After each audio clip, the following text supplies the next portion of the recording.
Hello friends, कैसे हैं आप सब। मैं डॉक्टर सुनीता अपने YouTube channel treat without medicine में आपका स्वागत करती हूँ। आज हम बात करेंगे पीसीओडी। पीसीओडी मतलब पॉलीसिस्टिक ओवरियन डिजीज, इसके सिम्टम और इसके ट्रीटमेंट के बाद। चलो तो फिर स्टार्ट करते हैं।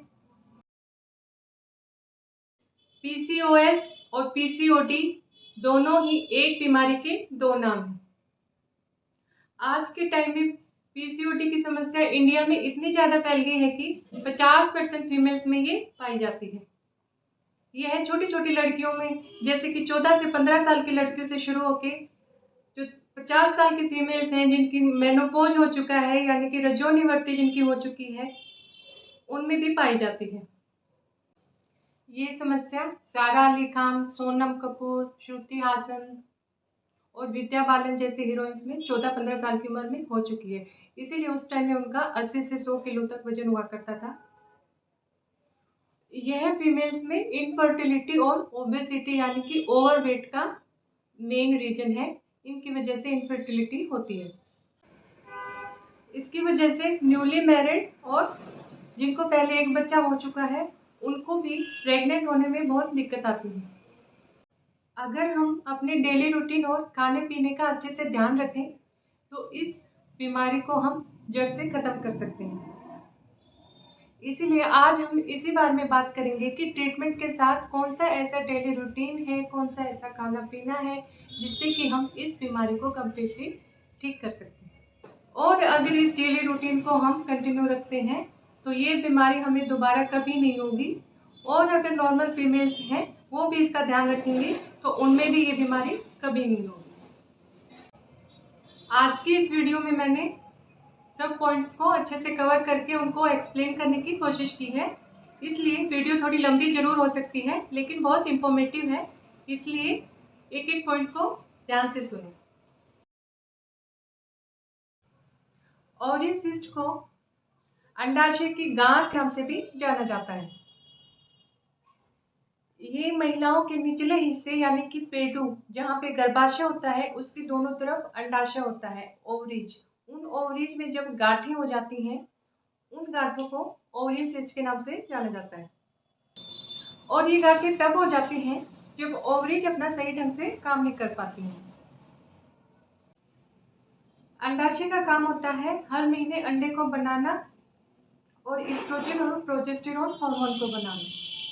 लेकिन कभी कभी अंडाशय अपना सही ढंग से काम नहीं कर पाते हैं, उस वजह से एस्ट्रोजन और प्रोजेस्टेरोन हार्मोन का लेवल डाउन चला जाता है और एक बॉडी में और हार्मोन बनता है टेस्टोस्टेरोन, उसका लेवल बढ़ने लग जाता है और उसकी वजह से मेल जैसे लक्षण बॉडी में आने स्टार्ट हो जाते हैं।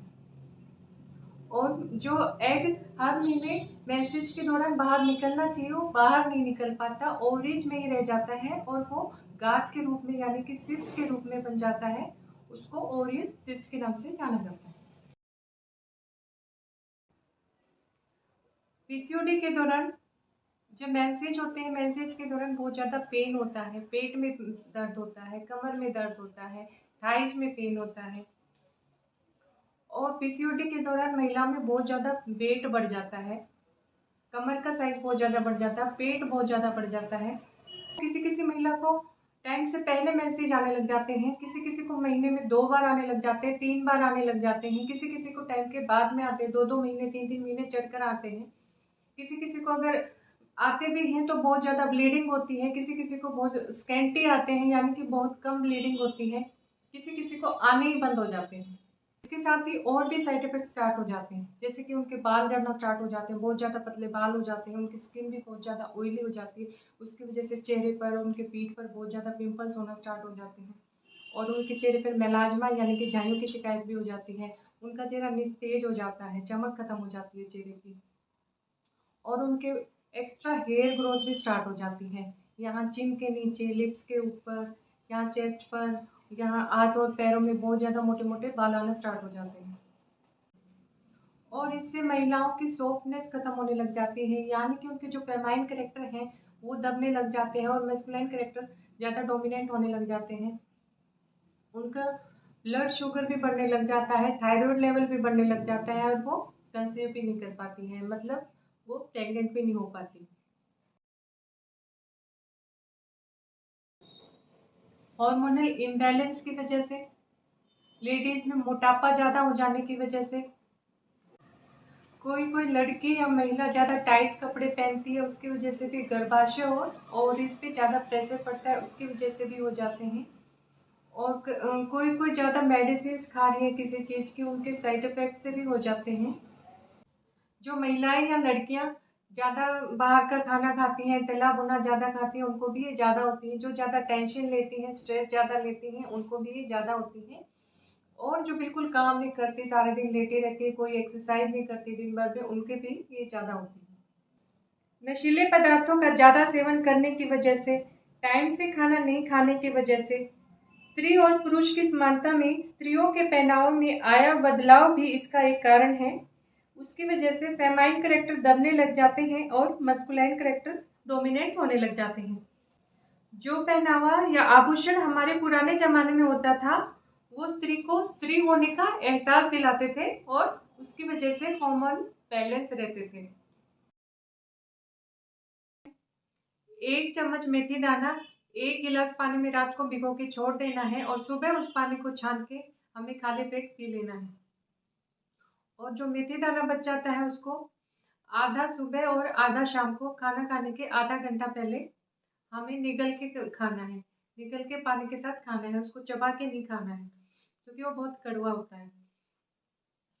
और ये हमारे पीसीओडी की समस्या में बहुत बेनिफिशियल होता है।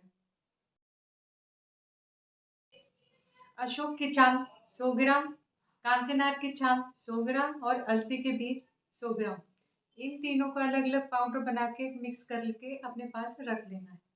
और फिर उसको 1 चम्मच लेके उसमें 1 गिलास पानी में उबालना है और उस पानी को तब तक उबालना है जब तक कि वो आधा ना हो जाए। जब वो आधा रह जाता है तो उसको ठंडा करके, जो भी आपको मीठा या नमक जो भी आपको पसंद है उसमें मिला के सिप सिप करके चाय की तरह पीना है।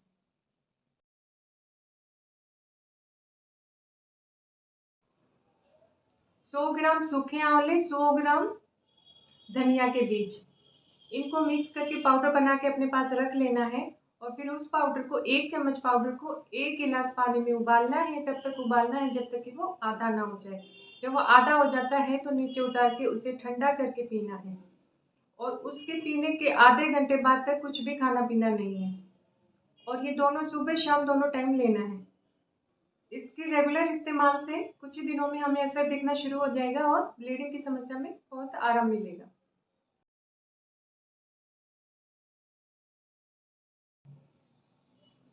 सौ ग्राम अजवाइन, 100 ग्राम गाजर के बीज, दोनों को मिक्स करके पाउडर बना लेना है। और फिर उस पाउडर को 1 चम्मच पाउडर को 1 गिलास पानी में तब तक उबालना है जब तक कि वो आधा ना हो जाए। फिर वो जब आधा हो जाता है तब उसको नीचे उतार के, जब वो हल्का गर्म रह जाए तब चाय की तरह सिप करके उसको पीना है। इस्तेमाल से बहुत जल्दी ही आराम मिलेगा। बाजार का तला भुना फास्ट फूड्स, चाय, coffee, cold drinks, hormonal tablets menses regularity के लिए बिल्कुल भी नहीं लेनी है। इससे और भी ज़्यादा साइड इफेक्ट्स बढ़ जाते हैं। और कॉन्ट्रासेप्टिव पिल्स इनफर्टिलिटी के मेन कारण हैं। नॉन स्टिक पैन्स और एल्यूमिनियम के बर्तन हमें बिल्कुल भी खाना बनाने के लिए यूज नहीं करने हैं। उनकी जगह हम आयरन, स्टील या फिर मिट्टी के बर्तन यूज कर सकते हैं। प्लास्टिक बोटल्स एंड कंटेनर्स भी हमें यूज नहीं करने हैं। इन सब की वजह से भी हार्मोनल इम्बैलेंस होते हैं। क्या करना चाहिए? सीजनल फ्रूट्स जैसे पपीता, अनार, सेब, सलाद, हरी सब्जियां, एक्सरसाइज एंड योगा, पुदीने की चटनी, बादाम गिरी भिगो के, साउथ इंडियन फूड्स जैसे इडली, डोसा, इनमें प्रोबायोटिक्स होते हैं जो कि समस्या को कम करने में बहुत हेल्पफुल होते हैं। और हमें चांदी की अंगूठी या पायल जरूर पहननी चाहिए इस टाइम में। ये हमें शीतलता प्रदान करती हैं और उसकी वजह से हार्मोनल बैलेंस होता है।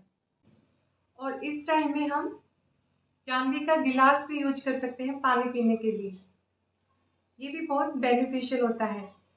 इसके द्वारा पिया गया पानी शीतलता प्रदान करता है और इस टाइम में शीतलता बहुत जरूरी होती है हार्मोनल बैलेंस के लिए। क्या आपको पता है मून की जो साइकिल है और जो लेडीज की मेंस्ट्रुएशन साइकिल है दोनों ही 28 डेज की होती हैं। इसलिए मून में और लेडीज में बहुत ही स्ट्रॉन्ग कनेक्शन होता है। इसलिए हमें कम से कम आधे से पौना घंटा मून लाइट में जरूर बैठना या लेटना चाहिए।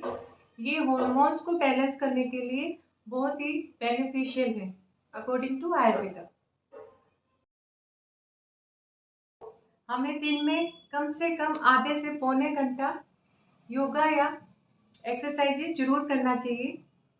और जो इसके लिए जो बेस्ट योगा है वो हैं सूर्य नमस्कार, कपालभाति और बटरफ्लाई पोज। बटरफ्लाई पोज सबसे बेस्ट है पीसीओडी पेशेंट्स को ठीक करने के लिए।